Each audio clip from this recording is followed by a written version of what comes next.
నమస్తే. Regular leader కుమ్లే cadre. అవును, మేము కలిశాం, మేము మాట్లాడుకున్నాం, మేము మీటింగ్ చేసుకున్నాం. ఒక మంత్రి అంటే ముఖ్యంగా రెవెన్యూ మంత్రి పొంగులేటి శ్రీనివాసరెడ్డి గారు పాలమూరు జిల్లాలో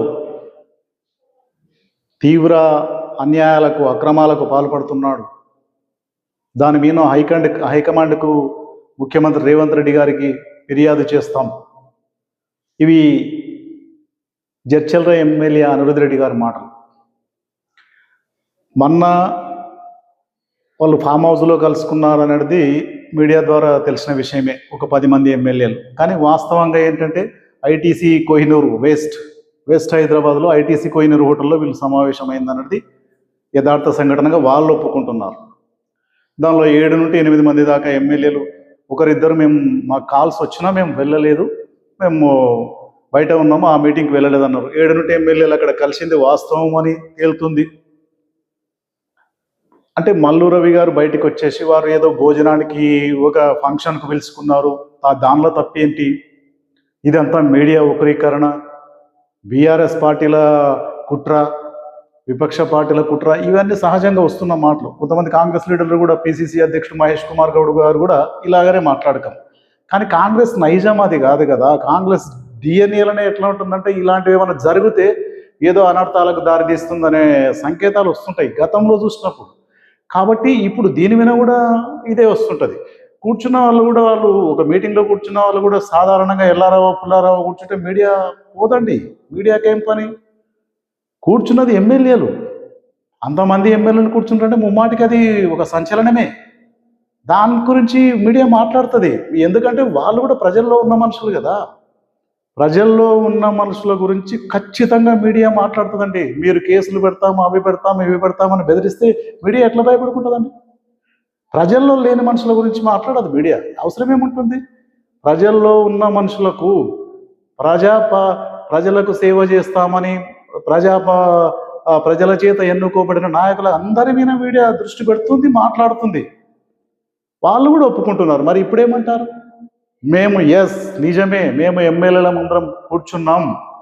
రెవెన్యూ మినిస్టర్ పాలమూరు జిల్లాలో, అంటే ముఖ్యంగా మీట్ అయింది కూడా పాలమూరు జిల్లా ఎమ్మెల్యేలే ఎక్కువ ఉన్నారు. దానికి సారథ్యం జడ్చర్ల ఎమ్మెల్యే అనిరుద్ రెడ్డి సారథ్యం వహించినట్లు తెలుస్తుంది. ఆయన ఒప్పుకుంటున్నాడు కూడా, ఓపెన్గా బహిర్గతంగానే ఒప్పుకుంటున్నాడు. మరి దీనికి సమాధానం?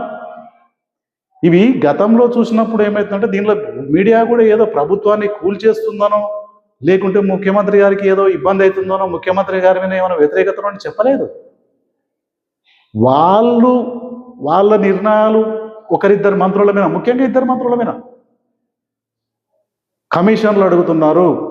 ఏ పనులు మాకు చేయడం లేదు, వారి అనుచరగణానికే పనులు వెళ్తున్నాయి, వారి నియోజకవర్గాలనే డెవలప్ చేసుకుంటున్నారు, మిగతా ఎమ్మెల్యేలను పట్టించుకుంటలేరు. ఇది వాళ్ళ ప్రధానమైన ఆరోపణ. ఏ బిల్లులు చేయడానికి అడగడానికి వెళ్ళిన కమిషన్లు అడుగుతున్నారు.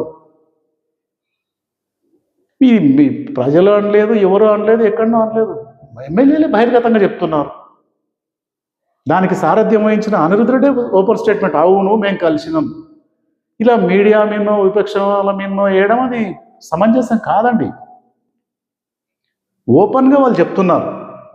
రెవెన్యూ మంత్రి మీద అయితే డైరెక్ట్ అటాక్, ఫైనాన్స్ మినిస్టర్ మళ్ళీ బట్టి విక్రమార్క మీద అంతా లేదు, కొంత ఉంది. ఈ 2 మంత్రుల మీద బహిరంగంగానే వాళ్ళు బావుట ఎగరవేసినట్లు తెలుస్తుంది. దీనికి అధిష్టానం, మీ అధిష్టానం, ఢిల్లీ నుండి అధిష్టానం కూడా స్పందించింది. ఇది మామూలుగా తీసుకోవద్దండి, ఈ చిన్నవి చిలికి గాలివానల్లా మారతాయి అని వాళ్ళు కూడా ఈ రాష్ట్ర వ్యవహారాల ఇన్ఛార్జ్లను దీప్ దాస్ మున్షి కానీ, వేణుగోపాల్ని కానీ వాళ్ళను రాబోయే కొద్ది రోజుల్లో హైదరాబాద్ పంపించి దీని మీద విచారణ జరపండి, ఎమ్మెల్యేలకు మంత్రులకు ఏమన్నా సహాయం లేకుంటే దాన్ని చక్కదిద్దండి. ముఖ్యమంత్రి గారు కూడా ఇటీవల ఒక వారం 10 రోజుల కిందట ఒకరిద్దరు మంత్రుల వ్యవహార శైలి సక్రమంగా లేదు, వారు ఎమ్మెల్యేలను పట్టించుకుంటలేరు, కార్యకర్తలను పట్టించుకుంటలేరు, ప్రజలను పట్టించుకుంటలేరు, వారి వ్యవహార శైలి బాగలేదు, వాళ్ళు సొంత పనులు చూసుకుంటున్నారు, ఇవన్నీ పత్రికల్లో వచ్చినాయి. ఎమ్మెల్యేల పరిస్థితి, కొంతమంది ఎమ్మెల్యేల గురించి కూడా హెచ్చరించింది అధిష్టానం, ఒకరిద్దరు మంత్రుల గురించి కూడా హెచ్చరించింది. ఇవన్నీ వేరే మీడియా ఏం చేయలేదు, పక్క పార్టీలు ఏం చేయలేదు కదా. కాంగ్రెస్ పార్టీ అధిష్టానం, ముఖ్యమంత్రి గారు ఈ రిపోర్ట్లే కదా చేసినవి. ఇప్పుడు కూడా ఇది జరిగింది. దీనికి మీడియా మీద అనడము, ఇంకెవరి మీద అనడం ఇది సమంజసమైన వ్యవహారం కాదు. ఓపెన్గా అనిరుద్ధ్ రెడ్డి గారు, మాకు అన్యాయం జరుగుతుంది, పాలమూరు జిల్లాలో రెవెన్యూ డిపార్ట్మెంట్ నుండి చాలా అవకతవకలు జరుగుతున్నాయి, మొత్తం ఎమ్మెల్యేలను పక్క కాదని వాళ్ళ వర్గం వాళ్ళే ఇష్టానుసారంగా అవినీతికి అక్రమాలకు పాల్పడుతున్నారు అని ఓపెన్గా మాట్లాడుతున్నప్పుడు దీన్ని మీడియా మీదకి తోయడమో, ఇంకో దానికి తోయడమో సమంజసం కాదండి. ఇది మీ పార్టీ వ్యవహారమే అయి ఉండొచ్చు, దాన్ని చక్కదిద్దుకోండి. మీ ఎమ్మెల్యేలకే ఇప్పుడు మీరు కరెక్ట్ లేనప్పుడు ప్రజలకు, వేరే వాళ్ళకి ఎలా అందుబాటులో ఉంటారు? ఇది ప్రజల ప్రశ్న కదండి. కార్యకర్తలు డోలమైన స్థితిలో పడుతుంటారు మొత్తంలో. ఎమ్మెల్యేలకే పనులు కానప్పుడు ఇంకా మామూలు కార్యకర్తలకు ఎలాంటి పనులు అవుతాయి? ఏదన్నా పని చేసుకోవాలంటే వాళ్ళే ఆ స్థాయిలో ఉన్నప్పుడు మా పరిస్థితి ఏంటి అనేది కార్యకర్తలు కూడా సహజంగానే వస్తుంది కదా అండి. మరి దానికి ఇవన్నీ ఉంటాయండి. మీడియా మిన్నో ఇంకెక్కడ మిన్నో వేయడం అది కరెక్ట్ పద్ధతి కాదు. ఎక్కడే కానీ ఏది జరగకపోతే మీడియా తనకు తాను ఊహించుకొని రాయడము, చెప్పడము అనేది ఇది అసంబద్ధం. కాకపోతే కొంత లోపాలు ఉండొచ్చు మీడియాతోనే కూడా, ఒకటికి కొంచెం జోడించి ఉండొచ్చు. అప్పుడు 12 మంది ఎమ్మెల్యేలు అన్నారు, వాస్తవంగా మీటేది 7-8 మంది ఎమ్మెల్యేలకే లెక్కకు వస్తుంది.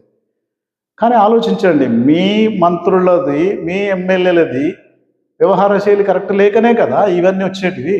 దాన్ని పక్క వాళ్ళ మీదకి నెట్టేయడం అది సమంజసమైన వ్యవహారం కాదు. ఆలోచించండి.